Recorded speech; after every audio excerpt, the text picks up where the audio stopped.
Cinema ಬಗ್ಗೆ ಸ್ವಲ್ಪ ಹೊತ್ತು ಬಿಟ್ಟು ಔಟ್ ಆಫ್ ದಿ ಬಾಕ್ಸ್ ಹೋಗೋದಾದ್ರೆ, ಮ್ಯಾಗಿಗೆ ಒಂದು ನಾನಿದ್ದಂಥ ಒಂದು ಸಮಯದಲ್ಲೇ ಒಂದು ಚಾಯ್ಸ್ ಬರುತ್ತೆ. ಒಂದು ದೊಡ್ಡ ಸಿನಿಮಾ, ಅದು ನಿಮ್ಮ ತಂದೆನ ರೆಪ್ರೆಸೆಂಟ್ ಮಾಡುವಂಥ ಸಿನಿಮಾ, ಅದರಲ್ಲಿ ನೀನು ಸ್ಕ್ರೀನ್ ಮೇಲೆ ಕಾಣ್ತೀಯಾ ಅಥವಾ ಎಡಿಟರ್ ಮಾಡ್ತೀಯಾ ಅಂತ. ಆ ಒಂದು ಸನ್ನಿವೇಶದ ಬಗ್ಗೆ ಹೇಳೋದಾದ್ರೆ ಯಾವ ಸಿನಿಮಾ ಅಂತ ನಿಮ್ಮ ಮುಖಾಂತರನೇ ಕೇಳೋಣ ಅಂತ ನನ್ನ ಆಸೆ. ನವಗ್ರಹ. ಆಕ್ಚುಲಿ ದಿನಕರ್ ಕತೆ ಎಲ್ಲ ಮಾಡ್ಕೊಂಡು ರೆಡಿ ಎಲ್ಲ, ಆಮೇಲೆ ದರ್ಶನ್ ಹತ್ರ ಕರ್ಕೊಂಡೋಗಿ ಎಲ್ಲ ಆಮೇಲೆ ಈ ಥರ ಹಿಂಗೆ ಮಾಡ್ತಿದ್ದೀವಿ ಅಪ್ಪಿ, ನಾನೆಲ್ಲ ಹಂಗೆ ಅಪ್ಪಿ ಅಂದ. ಅಪ್ಪಿ ಹಿಂಗೆ ಮಾಡ್ತಿದ್ವಿ ಅಪ್ಪಿ, ಈ ಥರ ಹಿಂಗೆ ಸಿನಿಮಾ ಎಲ್ಲ ವಿಲನ್ಗಳ ಮಕ್ಕಳು, ವಾವ್ ಸೂಪರ್, ಸಾಕಷ್ಟು ಖುಷಿ ಆಗೋಯ್ತು.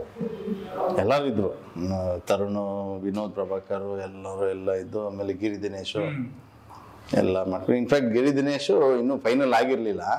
ಹಿಂಗೆ ದಿನಕರ್ ಕೇಳ್ತಿದ್ದಾಗ, ಅಪ್ಪಿ ಇದು ದಿನೇಶ್ ಮಗ ನಮ್ಮ ಸ್ಟುಡಿಯೋ ಹತ್ರ ನೋಡ್ತಾ ಇರ್ತೀನಿ, ನಂಗೆ ಅವನ ಇಲ್ವ ಅಂತ ಡೌಟು, ಒಂದ್ಸರಿ ಕೇಳ್ಬಿಟ್ಟು ಕೇಳ್ತೀನಿ. ಅವನು ಹ್ಞೂ ಸರ್ ನಾನೇ ಸರ್ ದಿನೇಶ್ ಮಗ.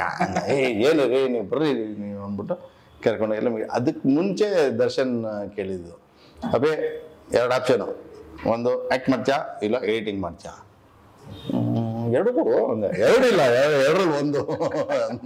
ಯಾಕಂದ್ರೆ ಈ ಪ್ರಶ್ನೆ ನನ್ನ ಹತ್ರನೂ ಗೊತ್ತು, ಅಪ್ಪಿ ಮಾಡ್ಲಾ ಅಥವಾ ಎಡಿಟ್ ಮಾಡ್ಲಾ ಹೇಳಪ್ಪಿ ಅಂತ ನಾನು ಕೇಳಿದ್ದುಂಟು. ಸೊ ಅದಕ್ಕೋಸ್ಕರ ಕೇಳಿ. ಆಮೇಲೆ ಓಕೆ ಎಡಿಟಿಂಗು ಮಾಡ್ತಾ ಇದ್ದೀನಿ, ಇದೊಂದು ಅವಕಾಶ, ಎಲ್ಲ ವಿಲನ್ಗಳ ಮಕ್ಕಳು ಬೇರೆ, ಇಲ್ಲಿ ನಾನು ಮಿಸ್ ಹೊಡೆದ್ಬಿಟ್ರೆ ಇನ್ನು ಯಾವ ಟೈಮಲ್ಲಿ ಯಾವಾಗ ಏನೇನಾಗುತ್ತೋ ಗೊತ್ತಿಲ್ಲ. ಆಯಿತು ಅಂದ್ಬಿಟ್ಟು ಆಯ್ತಪ್ಪಿ ಆ್ಯಕ್ಟ್ ಮಾಡ್ತೀನಿ ಅಂತಂದೆ. ಈಗಲೂ ನನ್ನ ಗುರುತು ಹಿಡಿಯೋದು ಎಲ್ಲೇ ನವಗ್ರಹ ನಾಗಿ, ನವಗ್ರಹ ನಾಗಿ. ನಿನ್ನೆ ಧರ್ಮಸ್ಥಳಕ್ಕೆ ಹೋದಾಗ್ಲೂ ಅದನ್ನೇ, ಎಲ್ಲರೂ ಅಷ್ಟೇ, ಸರ್ ನೀವು ನವಗ್ರಹ ಅಲ್ವಾ ಹೌದೌದು ಖುಷಿ ಆಗೋದು. ಆಮೇಲೆ ಸರ್ ಅವಾಗ ಸಣ್ಣಕ್ಕಿದ್ರೆ ಈಗ ದಪ್ಪಗಾಗಿದ್ದೀರಲ್ಲ ಅನ್ನೋದು. 15 ವರ್ಷದಿಂದ ನೀವು ಹೆಂಗಿದ್ರಿ ಅಂತ ಕೇಳೋದು ನಾನು ಅವ್ರನ್ನ. ನಾನು ಹೌದು ಸರ್ ಅಂದೆ. ಅದೇ ಥರ ಸರ್ ಅಂತ ಹಿಂಗೆ ಹೇಳೋದು.